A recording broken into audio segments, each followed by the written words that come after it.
Nicaragua's incumbent President Daniel Ortega has overwhelmingly won the November 7th presidential election. Ortega managed to clinch a fourth consecutive term. Results show the Ortega's Sandinista alliance has managed to win about 76% of votes. Ortega is the America's longest-serving leader with 15 consecutive years in power. He hailed the vote as a victory over terrorism delivered by the, quote, immense majority of Nicaraguans. In 1970s, Ortega helped depose the right-wing U.S.-backed Somoza family dictatorship. One of the 5 members of the Sandinista National Liberation Front, Ortega was named its coordinator in 1981 and 3 years later was elected president of Nicaragua. He was defeated in his bid for re-election in 1990 by Violeta Chamorro, the candidate of the National Opposition Union. Chamorro's term expired in 1996. Ortega re-emerged as the FSLN candidate for president in May 1996, but was defeated in the October election by conservative candidate Arnoldo Alaman Lacayo.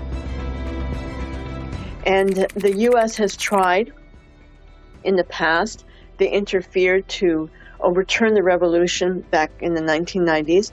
The right wing, the government that the U.S. preferred, ruled for 17 years, and people told me in Nicaragua they suffered from a lack of jobs, schools were closed down or privatized. It was a disaster.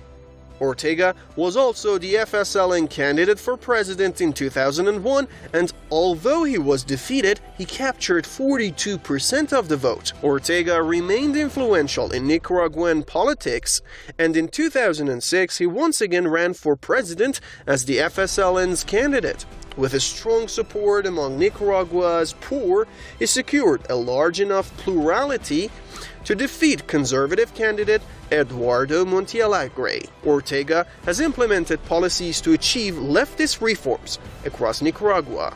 Ortega's victory has angered the United States and its allies. Critics say the election was a sham.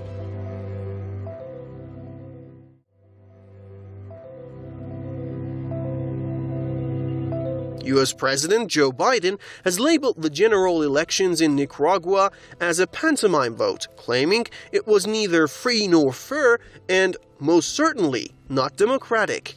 U.S. Secretary of State Antony Blinken said Washington would work with allies and was ready to use a range of tools, including possible sanctions, against those involved in supporting what he said the undemocratic acts of the Nicaragua government. The United States government does not accept any election that it either doesn't control or that it isn't able to influence by money and pure intervention in a country. I was in Nicaragua in July of this year, and I saw the overwhelming support for the government of Daniel Ortega and the FSLN. The European Union also rejected the results, claiming the elections turned the country into an autocratic regime. The United States has long been accused of interfering in the internal affairs of Nicaragua, a Latin American country it occupied from 1912 to 1933 as part of the Banana Wars. Russia's foreign minister, Sergei Lavrov, called Western calls to reject the election result unacceptable, while Venezuela's foreign minister, Felix Plasencia, hailed what he called a historic day of democracy in Nicaragua. Whether it's a Democratic Party or Republican Party president, both branches of the ruling class have been declaring for a number of years that Nicaragua, Venezuela, and Cuba will be overturned, and that the U.S. will bring democracy in. Democracy for the U.S. means freedom for the capitalists to dominate in that country, which they haven't been able to.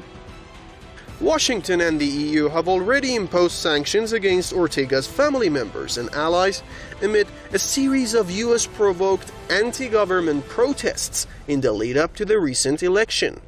Last week, the U.S. Congress approved a legislation to step up diplomatic pressure on the government of President Ortega, making its intentions amply clear.